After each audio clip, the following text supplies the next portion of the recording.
The Block O was unleashed for the first time this season. Cody Simon made his presence known pretty quickly. This is BuckIQ. That's Zach Boren. I am Austin Ward. Hey, a shutout's pretty darn good, Zach. We talked about that already on the Boren Blitz earlier this week, but key part of that was having the captain back in the middle of the defense. You hit the nail on the head. You had a shutout, and then you had your captain back on this defense. You could just tell the dynamic of his playmaking ability, his communication skills, his instincts, everything showed out Saturday night. And to have Cody Simon back, it's a huge thing for Jim Knowles. You could tell there was, I won't call it miscommunication, and maybe it was just first game errors against Akron, but it just seemed like everyone was more on the same page this past weekend.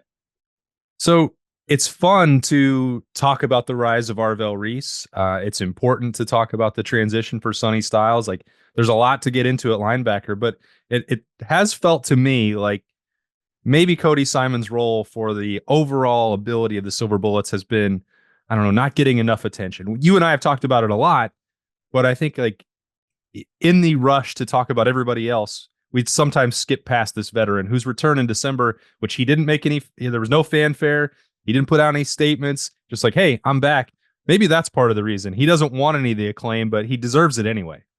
Well, I think it's not talked about because the star power is in the secondary and the defensive line, right? Like, that's what everyone wants to talk about. Everyone wants to talk about how deep those positions are, you know, the kind of players that they have, the expectations at those positions. But I would argue just exactly what you just said is that Cody Simon is probably the most important person to this defense. And the reason why is because the linebacker position is the position that's most in question, right? There's not as much depth. Maybe there is now with the way we've seen Gabe Powers play and Arvell Reese play.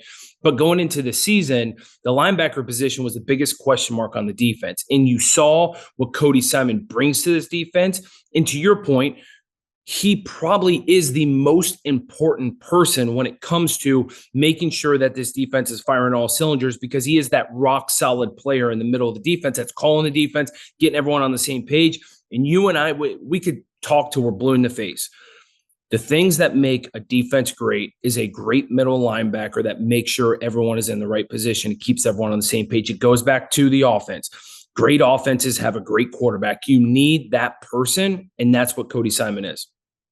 As someone who's been a captain yourself, Zach, when you look at Cody Simon's journey, starting in 2021, playing through shoulder injury, sticking around through 2 years where he was not in the starting lineup with Steel Chambers and Tommy Eichenberg around, in this day and age, there's got to be a different level of appreciation for somebody who has fought through the adversity and seen the journey through to the other side in the way that Cody Simon has.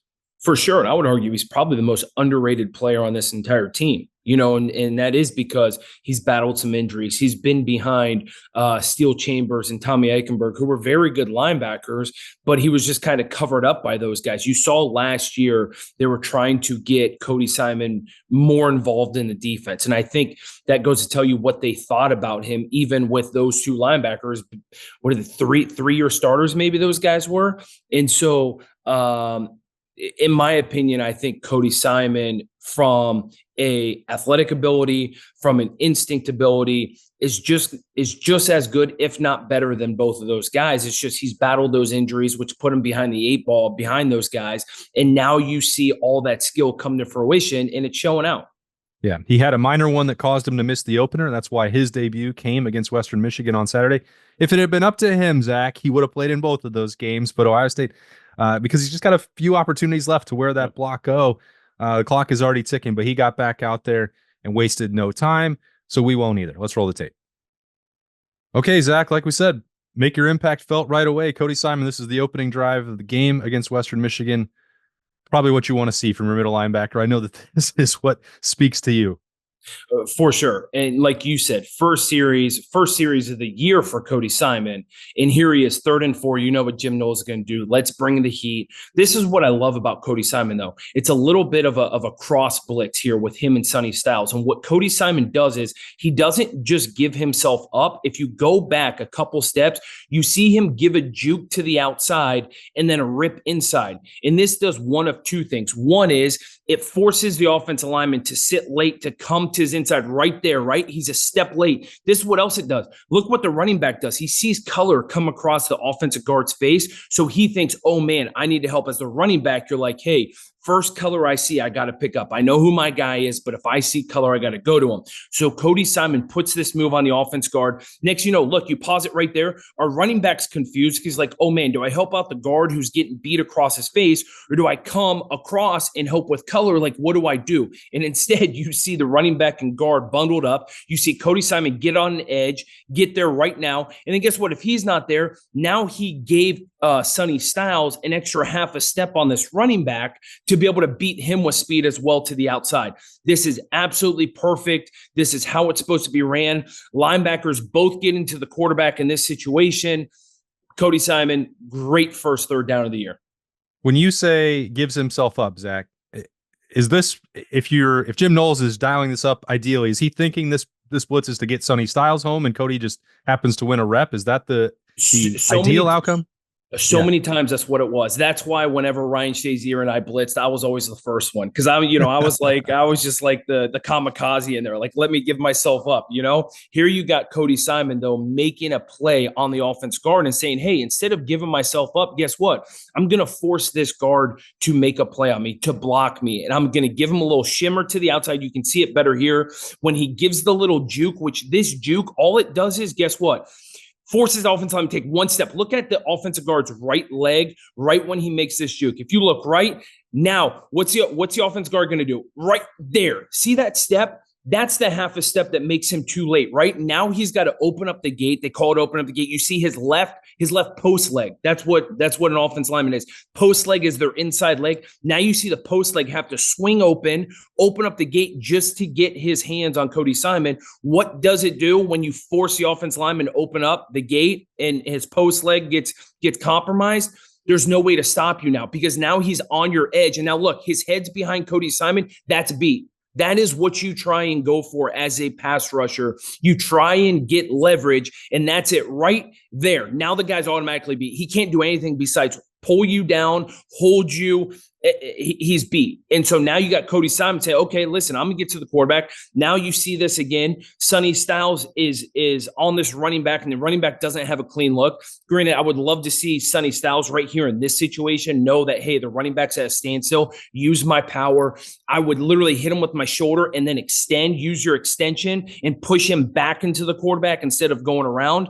But that's here and over there. That's just, that's minor details. But Cody Simon right here, clean play, clean blitz, clean win. You love it. Yeah, that's really interesting, Zach, because I love getting your perspective on that, because I notice here now Cody Simon, like his helmet, his vision is not on the quarterback. It's not till he gets around the corner. He's like, oh, snaps his head right there. And it's like, I'm getting there. If you go back to this pass rep and you pause it right. No, keep going right here. One more step. No, forward. Go forward. Gotcha. Real quick. Right now. This offense lineman's beat right there. Pause it. He's beat. Cody Simon isn't even by him, but he's beat, because guess what? There's no way for him now to get his head in front of Cody, and he opened up his swing, his post leg, which he's done. He's given up the entire inside. This is perfection by Cody Simon when it comes to an inside blitz. All right. How about something more straightforward for a linebacker? Just get in there, get a running back on the ground. I love this too. Pause it right now. Look at this. Cody Simon, the running back, is still, 6 yards behind the line of scrimmage, 7 yards behind the line of scrimmage. And look where Cody Simon is, right?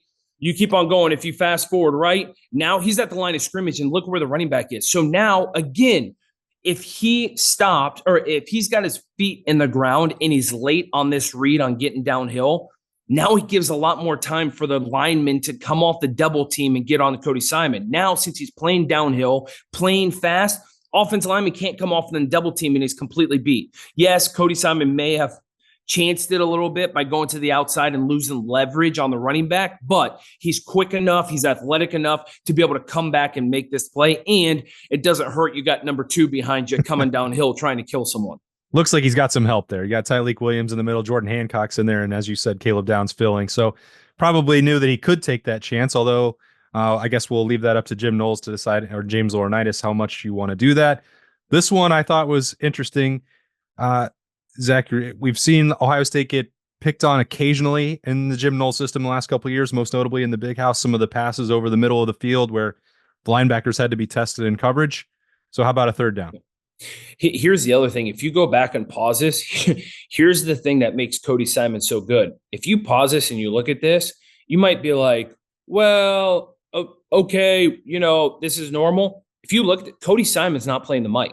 Cody Simon is a Mike linebacker. Right now, Cody Simon's playing the will. You have Arvell Reese who's playing the Mike. You got Sonny Styles who's in as the Sam, right? So now you've got Cody Simon who not only is calling the defense, is an integral part to being the Mike linebacker, but now it's like, hey, listen, we can bring some other dudes in and Cody Simon's can go to the will, and he still has to make this play, which this is one of the hardest plays to make as a linebacker. And I say that because guess what? You got Mike Sam blitz. Now your Sam or your Mike, depending on what the exact play call is, I don't know, is playing off the 3 receiver, which in this position is 86 or 88, whoever that tight end is, right? And you see Cody getting his eyes to that tight end.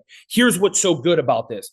Playing off the number 3 receiver, there's the blitz, right? What he does, though, instead of keeping his vision exactly on that player, what's he do right here? He realizes, oh, man, I got OBG sitting on the outside. I'm going to turn my head around knowing that it's 3rd and 3. The pass is probably coming quick. If they were going out to the flats, the play or the pass would have been thrown by now. Instead, I got to know, hey, they're getting pressure. It's going to be a 2 or 3 second throw out of the pocket. Guess what? Turn my head and make a play. He's not even looking at this guy till the very last second. But the whole reason why he makes this play is because he knows the down and distance. He knows what to expect. He knows it's going to be a quick pass, especially with the blitz coming. That's a full understanding of the defense, and that's what makes linebackers so good. When you have a full understanding of what's coming, what the offense is going to give you in certain situations, you make plays like this. Yeah, he has 1 second to get from hash to hash. Like we talk about the athleticism of Arvell Reese and Sonny Styles. This guy's got it too.